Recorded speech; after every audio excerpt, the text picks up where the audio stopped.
Welcome to Punjab exam theory ਦੇ channel ਤੇ। ਅੱਜ ਦਾ ਐਕਸਪਲੇਨਰ ਸੈਸ਼ਨ ਸੱਚਮੁੱਚ ਬਹੁਤ ਹੀ ਡੀਟੇਲ ਤੇ ਕ੍ਰੋਨੋਲੋਜੀਕਲ ਹੋਣ ਵਾਲਾ ਹੈ। ਆਪਾਂ 1911 ਦੇ ਦਿੱਲੀ ਦਰਬਾਰ ਤੋਂ ਸ਼ੁਰੂ ਕਰਕੇ ਸਿੱਧਾ 1923 ਦੀ ਸਵਰਾਜ ਪਾਰਟੀ ਤੱਕ ਦੇ ਸਾਰੇ ਕ੍ਰੂਸ਼ੀਅਲ ਇਵੈਂਟਸ ਕਵਰ ਕਰਾਂਗੇ। ਤੇ ਦੇਖੋ, ਐਗਜ਼ਾਮ ਪ੍ਰੈਪਰੇਸ਼ਨ ਦੇ ਪੁਆਇੰਟ ਆਫ ਵਿਊ ਤੋਂ ਨਾ ਹਰ ਇੱਕ ਨਾਮ ਤੇ ਹਰ ਇੱਕ ਡੇਟ ਬਹੁਤ ਹੀ ਕ੍ਰਿਟੀਕਲ ਹੈ, ਸੋ ਫੋਕਸ ਬਿਲਕੁਲ ਫੈਕਟਸ ਤੇ ਹੀ ਰਹੇਗਾ। ਰੈਡੀ ਹੋ? ਚਲੋ ਸ਼ੁਰੂ ਕਰਦੇ ਹਾਂ। ਅੱਜ ਆਪਾਂ 6 ਕ੍ਰੋਨੋਲੋਜੀਕਲ ਐਰਾਜ਼ ਮੈਪ ਆਊਟ ਕਰ ਰਹੇ ਹਾਂ। ਨੰਬਰ 1 ਦਿੱਲੀ ਦਰਬਾਰ ਤੋਂ ਗਦਰ ਪਾਰਟੀ, ਨੰਬਰ 2 ਕਾਮਾਗਾਟਾ ਮਾਰੂ ਤੇ ਹੋਮ ਰੂਲ, ਫਿਰ ਰੌਲਟ ਐਕਟ ਤੇ ਜੱਲਿਆਂਵਾਲਾ ਬਾਗ, ਉਸ ਤੋਂ ਬਾਅਦ ਉਧਮ ਸਿੰਘ ਤੇ ਖਿਲਾਫਤ ਮੂਵਮੈਂਟ, ਫਿਰ ਆਵੇਗਾ ਨਾਨ ਕੋਆਪਰੇਸ਼ਨ ਤੇ ਚੌਰੀ ਚੌਰਾ ਤੇ ਐਂਡ ਵਿੱਚ ਰਾਈਜ਼ ਆਫ ਦੀ ਸਵਰਾਜ ਪਾਰਟੀ। ਇਹ ਪੂਰਾ ਲੀਨੀਅਰ ਫਰੇਮਵਰਕ ਹੈ ਅੱਜ ਦਾ। So let's dive into section 1, Delhi Darbar to Ghadar Party। ਸਭ ਤੋਂ ਪਹਿਲਾਂ ਗੱਲ ਕਰਦੇ ਹਾਂ ਵੀਡੀ ਸਾਵਰਕਰ ਦੀ। ਤੁਹਾਨੂੰ ਪਤਾ, ਉਹ ਐਸੇ ਭਾਰਤੀ ਕ੍ਰਾਂਤੀਕਾਰੀ ਸਨ ਜਿਨ੍ਹਾਂ ਨੇ ਲਿਟਰਲੀ ਕਾਲਾ ਪਾਣੀ ਜੇਲ੍ਹ ਦੀਆਂ ਕੰਧਾਂ ਤੇ ਭਾਰਤ ਦਾ ਇਤਿਹਾਸ ਲਿਖਿਆ ਸੀ। ਹੈ ਨਾ ਅਮੇਜ਼ਿੰਗ? ਹੁਣ ਮੂਵ ਕਰਦੇ ਹਾਂ 1911 ਦੇ ਦਿੱਲੀ ਦਰਬਾਰ ਵੱਲ। ਇਹ ਦਰਬਾਰ ਵਾਇਸਰਾਏ ਹਾਰਡਿੰਜ ਨੇ ਬ੍ਰਿਟੇਨ ਦੇ ਕਿੰਗ ਜਾਰਜ V ਤੇ ਕੁਈਨ ਮੈਰੀ ਦੇ ਸਵਾਗਤ ਲਈ ਆਰਗੇਨਾਈਜ਼ ਕੀਤਾ ਸੀ। ਇੱਥੇ 3 ਬਹੁਤ ਇੰਪੋਰਟੈਂਟ ਡਿਸੀਜਨਸ ਲਏ ਗਏ। ਪਹਿਲਾ, ਬ੍ਰਿਟੇਨ ਦੇ ਕਿੰਗ ਤੇ ਕੁਈਨ ਨੂੰ ਐਮਪਰਰ ਤੇ ਐਮਪ੍ਰੈਸ ਆਫ ਇੰਡੀਆ ਡਿਕਲੇਅਰ ਕੀਤਾ ਗਿਆ। ਦੂਜਾ, ਜਿਹਨੂੰ ਸੁਣ ਕੇ ਲੋਕਾਂ ਨੂੰ ਥੋੜੀ ਰਾਹਤ ਮਿਲੀ, ਉਹ ਸੀ ਪਾਰਟੀਸ਼ਨ ਆਫ ਬੰਗਾਲ, ਯਾਨੀ ਬੰਗਾਲ ਦੀ ਵੰਡ ਨੂੰ ਕੈਂਸਲ ਕਰਨਾ। ਤੇ ਤੀਜਾ ਵੱਡਾ ਫੈਸਲਾ ਸੀ ਰਾਜਧਾਨੀ ਨੂੰ ਕੈਲਕਟਾ ਤੋਂ ਦਿੱਲੀ ਟ੍ਰਾਂਸਫਰ ਕਰਨਾ। ਬਾਈ ਦ ਵੇ, ਇਹ ਨਵੀਂ ਰਾਜਧਾਨੀ ਕਾਫੀ ਬਾਅਦ ਵਿੱਚ 13 ਫਰਵਰੀ 1931 ਨੂੰ ਵਾਇਸਰਾਏ ਐਰਵਿਨ ਨੇ ਇਨੌਗਰੇਟ ਕੀਤੀ ਸੀ। ਇਸ ਦੇ ਨਾਲ ਹੀ ਨਾ 1912 ਦਾ ਦਿੱਲੀ ਕਨਸਪੀਰੇਸੀ ਕੇਸ ਵੀ ਜੁੜਿਆ ਹੋਇਆ ਹੈ। ਇੱਥੇ ਰਾਸ਼ ਬਿਹਾਰੀ ਬੋਸ ਤੇ ਸਿਰਫ 20 ਸਾਲਾਂ ਦੇ ਬਸੰਤ ਕੁਮਾਰ ਬਿਸਵਾਸ ਨੇ ਹਾਥੀ ਤੇ ਬੈਠੇ ਵਾਇਸਰਾਏ ਹਾਰਡਿੰਜ ਦੀ ਪ੍ਰੋਸੈਸ਼ਨ ਤੇ ਹਮਲਾ ਕੀਤਾ ਸੀ। ਹਾਰਡਿੰਜ ਬੁਰੀ ਤਰ੍ਹਾਂ ਜ਼ਖਮੀ ਹੋਇਆ ਤੇ ਹਾਥੀ ਦਾ ਮਹਾਵਤ ਮਰਿਆ ਗਿਆ। ਰਾਜ ਬਿਹਾਰੀ ਬੋਸ ਤਾਂ ਕਦੇ ਅਰੈਸਟ ਹੀ ਨਹੀਂ ਹੋਏ, ਪਰ ਉਸ ਛੋਟੀ ਉਮਰ ਦੇ ਬਸੰਤ ਕੁਮਾਰ ਬਿਸਵਾਸ ਨੂੰ 1915 ਵਿੱਚ ਫਾਂਸੀ ਦੇ ਦਿੱਤੀ ਗਈ ਸੀ। ਹੁਣ ਆਉਂਦੇ ਆ 1913 ਤੇ ਗੱਲ ਕਰਦੇ ਆ ਗਦਰ ਪਾਰਟੀ ਆਫ ਇੰਡੀਆ ਦੀ। ਇਸ ਦੀਆਂ ਐਗਜ਼ੈਕਟ ਡਿਟੇਲਸ ਐਗਜ਼ਾਮਸ ਲਈ ਐਬਸੋਲੂਟਲੀ ਕ੍ਰੂਸ਼ੀਅਲ ਨੇ। ਇਸ ਪਾਰਟੀ ਦਾ ਹੈੱਡਕੁਆਰਟਰ ਸੈਨ ਫਰਾਂਸਿਸਕੋ ਵਿੱਚ ਸੀ। ਇਸ ਦਾ ਪੁਰਾਣਾ ਨਾਮ ਯਾਦ ਰੱਖਣਾ Pacific coast of Hindustan association ਸੀ ਤੇ ਇਸ ਦੇ ਪਹਿਲੇ ਪ੍ਰਧਾਨ ਸਨ ਸੋਹਨ ਸਿੰਘ ਭਖਣਾ। ਅਗਰ ਫਾਊਂਡਰਸ ਦੀ ਗੱਲ ਕਰੀਏ ਤਾਂ ਉਹ ਸਨ ਲਾਲਾ ਹਰਦਿਆਲ, ਤਾਰਕਨਾਥ ਦਾਸ ਤੇ ਸੋਹਨ ਸਿੰਘ ਭਖਣਾ। ਤੇ ਫੰਡਿੰਗ ਕਿੱਥੋਂ ਆਈ? USA ਵਿੱਚ ਖਾਲਸਾ ਦੀਵਾਨ ਸੁਸਾਇਟੀ ਨੇ ਫੰਡ ਕੀਤਾ, ਜਿਹਦੇ ਲਈ ਬਾਬਾ ਵਿਸਾਖਾ ਸਿੰਘ ਤੇ ਬਾਬਾ ਜਵਾਲਾ ਸਿੰਘ ਨੇ ਪੈਸਾ ਇਕੱਠਾ ਕੀਤਾ। ਇਸ ਦਾ ਮੇਨ ਏਮ ਕੀ ਸੀ? ਏਮ ਬਹੁਤ ਕਲੀਅਰ ਸੀ, ਨੌਜਵਾਨ ਕ੍ਰਾਂਤੀਕਾਰੀਆਂ ਨੂੰ ਟ੍ਰੇਨਿੰਗ ਦੇਣਾ, ਵੈਪਨ ਸਪਲਾਈ ਕਰਨਾ ਤੇ ਵਰਲਡ ਵਾਰ 1 ਦੇ ਦੌਰਾਨ ਯਾਨੀ 28 ਜੁਲਾਈ 1914 ਤੋਂ 11 ਨਵੰਬਰ 1918 ਦੇ ਵਿਚਕਾਰ ਇੰਡੀਆ ਵਿੱਚ 1857 ਵਰਗੀ ਇੱਕ ਵੱਡੀ ਬਗਾਵਤ ਆਰਗੇਨਾਈਜ਼ ਕਰਕੇ ਆਜ਼ਾਦੀ ਲੈਣਾ। ਪ੍ਰਚਾਰ ਦਾ ਤਰੀਕਾ ਵੀ ਇਹਨਾਂ ਦਾ ਬੜਾ ਜ਼ਬਰਦਸਤ ਸੀ। ਗਦਰ ਨਿਊਜ਼ਪੇਪਰ ਦੀ ਸ਼ੁਰੂਆਤ ਲਾਲਾ ਹਰਦਿਆਲ ਨੇ ਉਰਦੂ ਭਾਸ਼ਾ ਵਿੱਚ ਕੀਤੀ। ਪਹਿਲੇ ਐਡੀਟਰ ਸਨ ਲਾਲਾ ਹਰਦਿਆਲ ਤੇ ਰਾਮਚੰਦਰਨ। ਇਹ ਅਖਬਾਰ ਹਿੰਦੀ, ਪੰਜਾਬੀ ਤੇ ਪਸ਼ਤੂਨ ਵਿੱਚ ਵੀ ਛਪਦਾ ਸੀ। ਪੰਜਾਬੀ ਐਡੀਸ਼ਨ ਦੇ ਐਡੀਟਰ ਸਨ ਆਪਣੇ ਕਰਤਾਰ ਸਿੰਘ ਸਰਾਭਾ, ਜਿਨ੍ਹਾਂ ਦਾ ਜਨਮ 24 ਮਈ 1896 ਨੂੰ ਜ਼ਿਲ੍ਹਾ ਲੁਧਿਆਣਾ ਦੇ ਪਿੰਡ ਸਰਾਭਾ ਵਿੱਚ ਹੋਇਆ ਸੀ। ਸਰਾਭਾ ਜੀ ਬਾਰੇ ਸੋਚ ਕੇ ਰੋਂਗਟੇ ਖੜੇ ਹੋ ਜਾਂਦੇ ਨੇ। ਸਿਰਫ 19 ਸਾਲ ਦੀ ਉਮਰ ਵਿੱਚ ਸੈਡੀਸ਼ਨ ਯਾਨੀ ਦੇਸ਼ਧਰੋਹ ਦੇ ਚਾਰਜਸ ਹੇਠ ਲਾਹੌਰ ਕਨਸਪੀਰੇਸੀ ਕੇਸ ਵਿੱਚ ਉਹਨਾਂ ਨੂੰ 16 ਨਵੰਬਰ 1915 ਨੂੰ ਲਾਹੌਰ ਜੇਲ੍ਹ ਵਿੱਚ ਫਾਂਸੀ ਦਿੱਤੀ ਗਈ। ਉਹਨਾਂ ਦੇ ਨਾਲ 6 ਹੋਰ ਮੈਂਬਰਸ ਵੀ ਸ਼ਹੀਦ ਹੋਏ। ਪੂਨੇ ਦੇ ਵਿਸ਼ਨੂੰ ਗਣੇਸ਼ ਪਿੰਗਲੇ, ਸਿਆਲਕੋਟ ਦੇ ਹਰਨਾਮ ਸਿੰਘ, ਤਾਰਨ ਦੇ ਜਗਤ ਸਿੰਘ ਤੇ ਅੰਮ੍ਰਿਤਸਰ ਤੋਂ 3 ਜਣੇ, ਬਖਸ਼ਿਸ਼ ਸਿੰਘ, ਸੁਰੇਨ ਸਿੰਘ ਸੀਨੀਅਰ ਤੇ ਸੁਰੇਨ ਸਿੰਘ ਜੂਨੀਅਰ। ਮੂਵ ਕਰਦੇ ਹਾਂ ਸੈਕਸ਼ਨ 2 ਤੇ, ਕਾਮਾਗਾਟਾ ਮਾਰੂ ਐਂਡ ਹੋਮ ਰੂਲ। ਕਾਮਾਗਾਟਾ ਮਾਰੂ ਇਨਸੀਡੈਂਟ ਦਾ ਐਗਜ਼ੈਕਟ ਡੇਟਾ ਤੁਹਾਡੇ ਟਿਪਸ ਤੇ ਹੋਣਾ ਚਾਹੀਦਾ ਹੈ। ਕਾਮਾਗਾਟਾ ਮਾਰੂ ਅਸਲ ਵਿੱਚ ਇੱਕ ਜਾਪਾਨੀ ਜਹਾਜ਼ ਸੀ, ਜਿਹਨੂੰ ਸਿੰਗਾਪੁਰ ਬੇਸਡ ਬਿਜ਼ਨਸਮੈਨ ਬਾਬਾ ਗੁਰਦਿੱਤਾ ਜੀ ਨੇ ਕਿਰਾਏ ਤੇ ਲਿਆ ਸੀ। ਇਹ ਜਹਾਜ਼ ਹਾਂਗਕਾਂਗ ਤੇ ਜਾਪਾਨ ਤੋਂ 376 ਯਾਤਰੀਆਂ ਨੂੰ ਲੈ ਕੇ ਕੈਨੇਡਾ ਦੇ ਵੈਨਕੂਵਰ ਲਈ ਨਿਕਲਿਆ ਸੀ। 4 ਅਪ੍ਰੈਲ 1914 ਨੂੰ ਇਸ ਦਾ ਨਾਮ ਬਦਲ ਕੇ ਗੁਰੂ ਨਾਨਕ ਸ਼ਿਪ ਰੱਖਿਆ ਗਿਆ।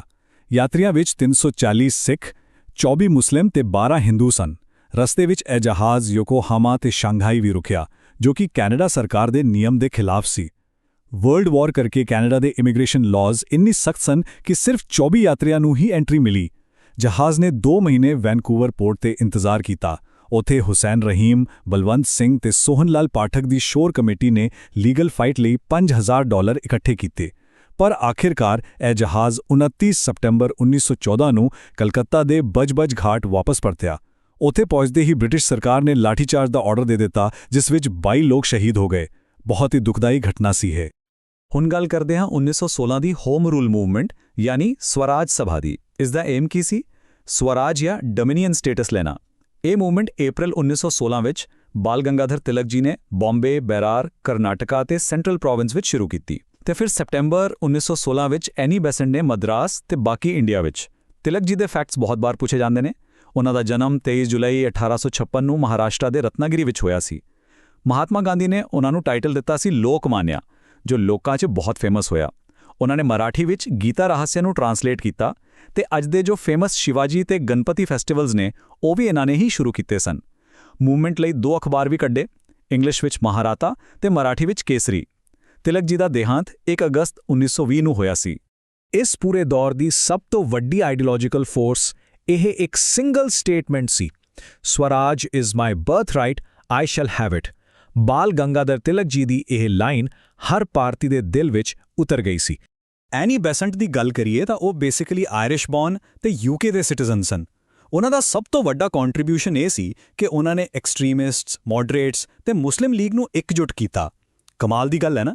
ਉਹਨਾਂ ਨੇ ਨਿਊ ਇੰਡੀਆ ਤੇ ਕਾਮਨਵੀਲ ਨਾਮ ਦੇ ਅਖਬਾਰ ਸ਼ੁਰੂ ਕੀਤੇ, ਵਾਰਾਣਸੀ ਵਿੱਚ ਸੈਂਟਰਲ ਹਿੰਦੂ ਸਕੂਲ ਖੋਲ੍ਹਿਆ ਤੇ ਇੰਡੀਆ ਅ ਨੇਸ਼ਨ ਬੁੱਕ ਲਿਖੀ।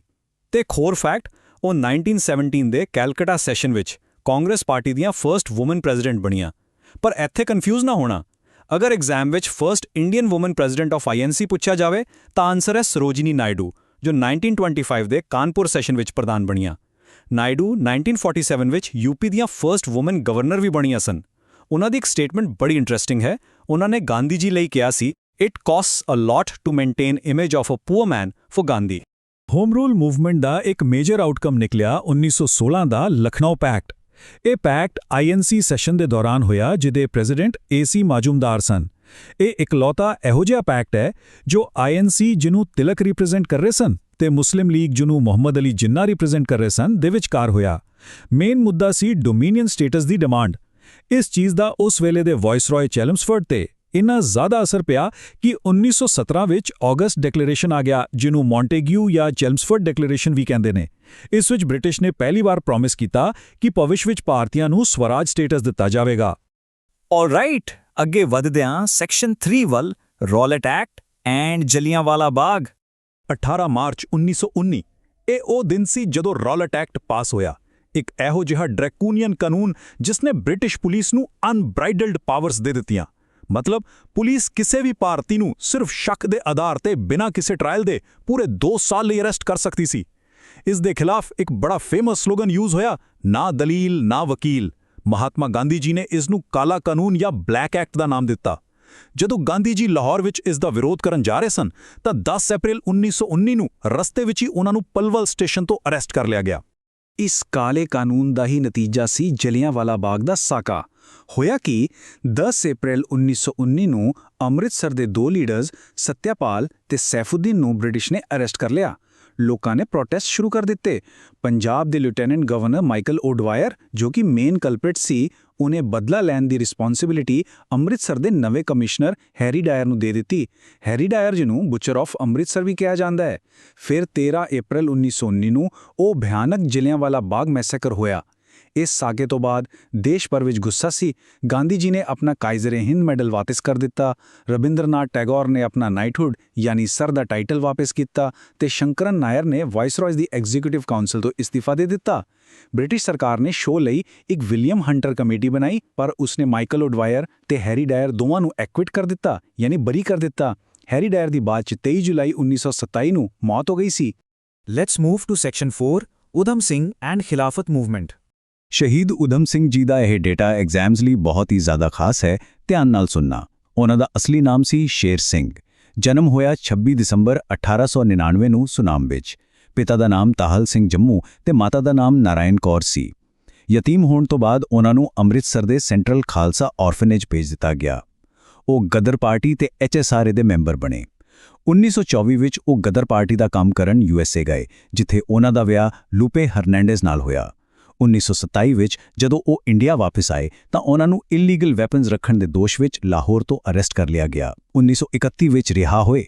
ਲੰਡਨ ਜਾਣ ਤੋਂ ਪਹਿਲਾਂ ਉਹਨਾਂ ਨੇ ਆਪਣਾ ਨਾਮ ਬਦਲ ਕੇ ਰਾਮ ਮੁਹੰਮਦ ਸਿੰਘ ਆਜ਼ਾਦ ਰੱਖ ਲਿਆ ਸੀ ਤੇ ਆਖਰਕਾਰ 13 ਮਾਰਚ 1940 ਨੂੰ ਉਹਨਾਂ ਨੇ ਲੰਡਨ ਦੇ ਕੈਕਸਟਨ ਹਾਲ ਵਿੱਚ ਮਾਈਕਲ ਓਡਵਾਇਰ ਨੂੰ ਮਾਰ ਕੇ ਜਲਿਆਂਵਾਲਾ ਬਾਗ ਦਾ ਬਦਲਾ ਲਿਆ। ਜਸਟਿਸ ਐਟਕਿਨਸਨ ਨੇ ਉਹਨਾਂ ਦੇ ਬਲੈਕ ਵਾਰੰਟ ਤੇ ਸਾਈਨ ਕੀਤੇ ਤੇ 31 ਜੁਲਾਈ 1940 ਨੂੰ ਲੰਡਨ ਦੀ ਪੈਂਟਨਵਿਲ ਜੇਲ੍ਹ ਵਿੱਚ ਉਹਨਾਂ ਨੂੰ ਫਾਂਸੀ ਦੇ ਦਿੱਤੀ ਗਈ। ਐਸੇ ਹੀ ਦੌਰਾਨ 1920 ਵਿੱਚ ਖਿਲਾਫਤ ਮੂਵਮੈਂਟ ਸ਼ੁਰੂ ਹੋਈ। ਵਰਲਡ ਵਾਰ 1 ਤੋਂ ਬਾਅਦ ਬ੍ਰਿਟਿਸ਼ ਨੇ ਟਰਕੀ ਤੇ ਕਬਜ਼ਾ ਕਰ ਲਿਆ ਸੀ ਤੇ ਮੁਸਲਮਾਨਾਂ ਦੇ ਸੁਪਰੀਮ ਲੀਡਰ ਯਾਨੀ ਕੈਲਿਫ ਜਾਂ ਖਲੀਫਾ ਦੀ ਪੋਸਟ ਹੀ ਖਤਮ ਕਰ ਦਿੱਤੀ। ਇਸ ਨਾਲ ਪੂਰੀ ਦੁਨੀਆ ਦੇ ਮੁਸਲਮਾਨਾਂ ਦੇ ਸੈਂਟੀਮੈਂਟਸ ਹਰਟ ਹੋਏ। ਇੰਡੀਆ ਵਿੱਚ ਮੁਹੰਮਦ ਅਲੀ ਤੇ ਸ਼ੌਕਤ ਅਲੀ ਨੇ ਇਹ ਮੂਵਮੈਂਟ ਸ਼ੁਰੂ ਕੀਤੀ। ਇਸ ਦੇ ਚੇਅਰਮੈਨ ਸਨ ਮੌਲਾਨਾ ਅਬੁਲ ਕਲਾਮ ਆਜ਼ਾਦ, ਹਾਂ ਉਹੀ ਜੋ ਇੰਡੀਆ ਦੇ ਪਹਿਲੇ ਐਜੂਕੇਸ਼ਨ ਮਿਨਿਸਟਰ ਬਣੇ ਤੇ ਜਿਨ੍ਹਾਂ ਨੇ ਇੰਡੀਆ ਵਿਨਸ ਫਰੀडम ਕਿਤਾਬ ਲਿਖੀ ਸੀ। ਮਹਾਤਮਾ ਗਾਂਧੀ ਤੇ ਆਈਐਨਸੀ ਨੇ ਇਸ ਮੂਵਮੈਂਟ ਨੂੰ ਪੂਰੀ ਸਪੋਰਟ ਦਿੱਤੀ, ਪਰ ਸਰਪ੍ਰਾਈਜ਼ਿੰਗ ਗੱਲ ਇਹ ਹੈ ਕਿ ਮੁਸਲਿਮ ਲੀਗ ਨੇ ਨਹੀਂ। ਗਾਂਧੀ ਜੀ ਖਿਲਾਫਤ ਕਮੇਟੀ ਦੇ ਪ੍ਰਧਾਨ ਵੀ ਚੁਣੇ ਗਏ ਸਨ। ਹੁਣ ਇਸ ਮੂਵਮੈਂਟ ਦਾ ਇੱਕ ਡਾਰਕ ਸਾਈਡ ਵੀ ਸੀ। 1921 ਵਿੱਚ ਕੇਰਲਾ ਦੀ ਮਾਲਾਬਾਰ ਕੋਸਟ ਤੇ ਮੋਪਲਾ ਰਿਬੈਲੀਅਨ ਹੋਇਆ। ਇਹ ਸਾਊਥ ਇੰਡੀਅਨ ਮੁਸਲਿਮ ਫਾਰਮਰਸ ਨੇ ਕੀਤਾ ਸੀ ਜੋ ਖੁਦ ਨੂੰ ਅਰਬ ਸੈਟਲਰਸ ਦੇ ਵੰਸ਼ਜ ਮੰਨਦੇ ਸਨ। ਉਹਨਾਂ ਨੇ ਉੱਥੇ ਖਿਲਾਫਤ ਕਿੰਗਡਮ ਤੇ ਸ਼ਰੀਆ ਰੂਲ ਡਿਕਲੇਅਰ ਕਰ ਦਿੱਤਾ। ਬਹੁਤ ਸਾਰੇ ਯੂਰੋਪੀਅਨਸ ਮਾਰੇ ਗਏ ਤੇ ਹਿੰਦੂਆਂ ਤੇ ਵੀ ਹਮਲੇ ਹੋਏ, ਮੰਦਿਰ ਤਬਾਹ ਕੀਤੇ ਗਏ। Next is section 5 non cooperation and Chauri Chaura. 1920 ਦੀ non cooperation movement Mahatma Gandhi ਦੇ ਅਧੀਨ ਪਹਿਲੀ ਮਾਸ ਬੇਸਡ ਪੋਲੀਟੀਕਲ ਮੂਵਮੈਂਟ ਸੀ। 1 ਅਗਸਤ 1920 ਨੂੰ ਬਾਲ ਗੰਗਾਧਰ ਤਿਲਕ ਜੀ ਦੀ ਮੌਤ ਤੇ ਉਹਨਾਂ ਨੂੰ ਟ੍ਰਿਬਿਊਟ ਦੇਣ ਲਈ ਅਨਾਉਂਸ ਕੀਤੀ ਗਈ ਸੀ। ਆਫੀਸ਼ੀਅਲੀ ਇਹ 5 ਸਤੰਬਰ 1920 ਨੂੰ ਆਈਐਨਸੀ ਦੇ ਕਲਕੱਤਾ ਸਪੈਸ਼ਲ ਸੈਸ਼ਨ ਤੋਂ ਸ਼ੁਰੂ ਹੋਈ, ਜਿਹਦੇ ਪ੍ਰੈਜ਼ੀਡੈਂਟ ਲਾਲਾ ਲਾਜਪਤ ਰਾਏ ਸਨ। ਲੋਕਾਂ ਦੀ ਸਪੋਰਟ ਪੱਕੀ ਕਰਨ ਲਈ 1920 ਦੇ ਨਾਗਪੁਰ ਸੈਸ਼ਨ ਵਿੱਚ ਇੱਕ ਰੈਜ਼ੋਲੂਸ਼ਨ ਪਾਸ ਕੀਤਾ ਗਿਆ। ਇਸ ਵਿੱਚ ਕੀ ਸ਼ਾਮਲ ਸੀ? ਟਾਈਟਲ ਸਰੈਂਡਰ ਕਰਨਾ, ਅਦਾਲਤਾਂ ਦਾ ਬਾਇਕਾਟ ਕਰਨਾ, ਫੋਰਨ ਕਲੌਥਸ ਯਾਨੀ ਵਿਦੇਸ਼ੀ ਕੱਪੜਿਆਂ ਦਾ ਵਿਰੋਧ, ਸਰਕਾਰੀ ਐਜੂਕੇਸ਼ਨਲ ਇੰਸਟੀਟਿਊਟਸ ਦਾ ਬਾਇਕਾਟ ਤੇ ਟੈਕਸਸ ਨਾ ਭਰਨਾ। ਇਸ ਮੂਵਮੈਂਟ ਦਾ ਇੰਨਾ ਅਸਰ ਸੀ ਕਿ ਲੋਕਾਂ ਨੇ ਬ੍ਰਿਟਿਸ਼ ਨੌਕਰੀਆਂ ਛੱਡ ਦਿੱਤੀਆਂ। ਤੁਹਾਨੂੰ ਪਤਾ ਹੈ, ਸੁਭਾਸ਼ ਚੰਦਰ ਨੇ ਵੀ ਇਸ ਲਈ ਆਪਣੀ ਪ੍ਰੈਸਟੀਜੀਅਸ ਇੰਡੀਅਨ ਸਿਵਲ ਸਰਵਿਸਿਜ਼ ਦੀ ਨੌਕਰੀ ਛੱਡ ਦਿੱਤੀ ਸੀ। ਇਸ ਅੰਦੋਲਨ ਦੇ ਦੌਰਾਨ ਗਾਂਧੀ ਜੀ ਨੇ ਬ੍ਰਿਟਿਸ਼ ਸਰਕਾਰ ਅੱਗੇ 3 ਬੜੀਆਂ ਸਖਤ ਡਿਮਾਂਡਸ ਰੱਖੀਆਂ ਸਨ। ਪਹਿਲੀ, ਖਿਲਾਫਤ ਮੂਵਮੈਂਟ ਲਈ ਇਨਸਾਫ। ਦੂਜੀ, ਜਲਿਆਂਵਾਲਾ ਬਾਗ ਦੇ ਭਿਆਨਕ ਸਾਕੇ ਲਈ ਇਨਸਾਫ। ਤੇ ਤੀਜੀ, 1 ਸਾਲ ਦੇ ਅੰਦਰ ਇੰਡੀਆ ਲਈ ਸਵਰਾਜ। ਸਭ ਕੁਝ ਠੀਕ ਚੱਲ ਰਿਹਾ ਸੀ, ਪਰ ਇਹ ਮੂਵਮੈਂਟ ਆਪਣੀ ਮੰਜ਼ਿਲ ਤੇ ਨਹੀਂ ਪਹੁੰਚ ਸਕੀ। 5 ਫਰਵਰੀ 1922 ਨੂੰ ਯੂਪੀ ਦੇ ਗੋਰਖਪੁਰ ਜ਼ਿਲ੍ਹੇ ਦੇ ਪਿੰਡ ਚੌਰੀ ਚੌਰਾ ਵਿੱਚ ਇੱਕ ਹਿੰਸਕ ਘਟਨਾ ਵਾਪਰ ਗਈ। ਹੋਇਆ ਕਿ ਨਾਨ ਕੋਆਪਰੇਸ਼ਨ ਮੂਵਮੈਂਟ ਦੇ ਸਪੋਰਟਰਸ ਨੇ ਗੁੱਸੇ ਵਿੱਚ ਆ ਕੇ ਇੱਕ ਪੁਲਿਸ ਸਟੇਸ਼ਨ ਨੂੰ ਅੱਗ ਲਗਾ ਦਿੱਤੀ, ਜਿਸ ਵਿੱਚ 22 ਪੁਲਿਸ ਵਾਲੇ ਮਾਰੇ ਗਏ। ਗਾਂਧੀ ਜੀ ਵਾਇਲੈਂਸ ਦੇ ਸਖਤ ਖਿਲਾਫ ਸਨ।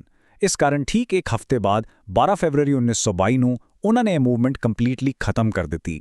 ਇਸ ਮੂਵਮੈਂਟ ਦੇ ਅਚਾਨਕ ਰੁਕ ਜਾਣ ਕਰਕੇ ਕਾਫੀ ਫਰਸਟ੍ਰੇਸ਼ਨ ਸੀ ਤੇ ਉਸੇ ਦਾ ਹੀ ਨਤੀਜਾ ਸੀ ਕਿ 1923 ਵਿੱਚ ਸਵਰਾਜ ਪਾਰਟੀ ਹੋਂਦ ਵਿੱਚ ਆਈ। Which brings us to our final part, Section 6, Rise of the Swaraj Party. Swaraj party ਬਣਾਉਣ ਦੀ ਇਹ ਚਰਚਾ 1922 ਦੇ ਗਿਆ ਸੈਸ਼ਨ ਵਿੱਚ ਸ਼ੁਰੂ ਹੋਈ, ਜਿਹਦੇ ਪ੍ਰੈਜ਼ੀਡੈਂਟ ਸੀ.ਆਰ. ਦਾਸ ਸਨ। ਇੱਥੇ ਬ੍ਰਿਟਿਸ਼ ਸਰਕਾਰ ਤੇ 2-fold ਪ੍ਰੈਸ਼ਰ ਪਾਉਣ ਦਾ ਮਾਸਟਰ ਪਲਾਨ ਬਣਾਇਆ ਗਿਆ। ਇੱਕ ਪਾਸੇ ਕਾਂਗਰਸ ਬਾਹਰ ਪ੍ਰੋਟੈਸਟ ਕਰੇਗੀ ਤੇ ਦੂਜੇ ਪਾਸੇ ਸਵਰਾਜ ਪਾਰਟੀ ਅੰਦਰ ਸੈਂਟਰਲ ਲੈਜਿਸਲੇਟਿਵ ਅਸੈਂਬਲੀ ਵਿੱਚ ਜਾ ਕੇ ਅੜੰਗਾ ਪਾਏਗੀ। ਕਾਂਗਰਸ ਦੇ ਜਿਨ੍ਹਾਂ ਮੈਂਬਰਸ ਨੇ ਇਹ ਆਈਡੀਆ ਸਪੋਰਟ ਕੀਤਾ, ਉਹਨਾਂ ਨੂੰ ਪ੍ਰੋ ਚੇਂਜਰਸ ਕਿਹਾ ਗਿਆ, ਜਿਵੇਂ ਐਮ.ਐਲ. ਨਹਿਰੂ, ਸੀ.ਆਰ. ਦਾਸ, ਐਨ.ਸੀ. ਕੈਲਕਰ ਤੇ ਵਿਠਲ ਭਾਈ ਪਟੇਲ। ਤੇ ਜੋ ਇਸ ਦੇ ਖਿਲਾਫ ਸਨ, ਉਹਨਾਂ ਨੂੰ ਨੋ ਚੇਂਜਰਸ ਕਿਹਾ ਗਿਆ, ਜਿਵੇਂ ਮਹਾਤਮਾ ਗਾਂਧੀ, ਡਾਕਟਰ ਰਾਜਿੰਦਰ ਪ੍ਰਸਾਦ ਤੇ ਵੱਲਭ ਭਾਈ ਪਟੇਲ। ਤੁਹਾਨੂੰ ਸੁਣ ਕੇ ਹੈਰਾਨੀ ਹੋਵੇਗੀ ਕਿ ਸਵਰਾਜ ਪਾਰਟੀ ਨੇ ਇਲੈਕਸ਼ਨਸ ਵਿੱਚ 45 ਸੀਟਾਂ ਜਿੱਤੀਆਂ ਤੇ ਸੈਂਟਰਲ ਅਸੈਂਬਲੀ ਵਿੱਚ ਪਹਿਲੀ ਮੇਜਰ ਆਪੋਜੀਸ਼ਨ ਪਾਰਟੀ ਬਣ ਗਈ। Motilal Nehru first Indian leader of opposition ਬਣੇ ਤੇ ਵਿਠਲ ਭਾਈ ਪਟੇਲ ਸੈਂਟਰਲ ਅਸੈਂਬਲੀ ਦੇ ਫਰਸਟ ਇੰਡੀਅਨ ਸਪੀਕਰ ਚੁਣੇ ਗਏ। ਹਾਲਾਂਕਿ ਇਹ ਵੀ ਸੱਚ ਹੈ ਕਿ ਉਸ ਸਮੇਂ ਵੋਟਿੰਗ ਰਾਈਟ ਸਭ ਕੋਲ ਨਹੀਂ ਸਨ। ਸਿਰਫ ਬ੍ਰਿਟਿਸ਼ ਐਜੂਕੇਸ਼ਨ ਪ੍ਰਾਪਤ ਪ੍ਰਾਪਰਟੀ ਹੋਲਡਰਸ ਜਾਂ ਟੈਕਸ ਪੇਅਰਸ ਹੀ ਵੋਟ ਪਾ ਸਕਦੇ ਸਨ। ਆਖਿਰ ਵਿੱਚ ਆਪਾਂ ਕਵਰ ਕਰਦੇ ਹਾਂ ਸਵਰਾਜ ਪਾਰਟੀ ਦੀਆਂ 4 ਮੇਜਰ ਡਿਮਾਂਡਸ। ਪਹਿਲੀ, ਭਾਰਤ ਲਈ ਸਵਰਾਜ ਜਾਂ ਡੋਮੀਨੀਅਨ ਸਟੇਟਸ। ਦੂਜੀ, ਯੂਨੀਵਰਸਲ ਅਡਲਟ ਫਰੈਂਚਾਈਜ਼, ਯਾਨੀ 21 ਸਾਲ ਤੇ ਉਸ ਤੋਂ ਉੱਪਰ ਦੇ ਸਾਰੇ ਲੋਕਾਂ ਲਈ ਵੋਟ ਪਾਉਣ ਦਾ ਅਧਿਕਾਰ। ਤੀਜੀ, ਸਾਡੇ ਫੰਡਾਮੈਂਟਲ ਰਾਈਟਸ। ਤੇ ਚੌਥੀ, ਭਾਰਤ ਲਈ ਇੱਕ ਆਪਣਾ ਕਨਸਟੀਟਿਊਸ਼ਨ। ਇਹ ਸਾਰੇ ਫੈਕਟਸ ਐਗਜ਼ਾਮਸ ਲਈ ਤਾਂ ਜ਼ਰੂਰੀ ਹੈ ਹੀ ਨੇ, ਪਰ ਇਹਨਾਂ ਨੂੰ ਸਿਰਫ ਰਟਣਾ ਨਹੀਂ, ਇਹਨਾਂ ਡਿਮਾਂਡਸ ਨੇ ਹੀ ਆਉਣ ਵਾਲੇ ਸਮੇਂ ਦੇ ਸੁਤੰਤਰਤਾ ਸੰਗਰਾਮ ਦਾ ਐਕਚੁਅਲ ਬੇਸ ਤਿਆਰ ਕੀਤਾ ਸੀ। ਹੁਣ ਸੋਚਣ ਵਾਲੀ ਗੱਲ ਇਹ ਹੈ ਕਿ ਕਿਵੇਂ ਇਹਨਾਂ ਪਿਓਰ ਲੈਜਿਸਲੇਟਿਵ ਡਿਮਾਂਡਸ ਨੇ ਸੜਕਾਂ ਤੇ ਲੜ ਰਹੇ ਆਮ ਭਾਰਤੀ ਵਿੱਚ ਇੱਕ ਨਵੀਂ ਉਮੀਦ ਦੀ ਕਿਰਨ ਜਗਾਈ ਤੇ ਆਜ਼ਾਦੀ ਦਾ ਰਾਹ ਪਡਰਾਰਾ ਕੀਤਾ। ਇਸ ਸਵਾਲ ਨੂੰ ਆਪਣੇ ਜ਼ਿਹਨ ਵਿੱਚ ਜ਼ਰੂਰ ਰੱਖਣਾ। ਅੱਜ ਦੇ ਇਸ ਐਕਸਪਲੇਨਰ ਸੈਸ਼ਨ ਵਿੱਚ ਇੰਨਾ ਹੀ। ਮਿਲਦੇ ਹਾਂ ਅਗਲੇ ਸੈਸ਼ਨ ਵਿੱਚ।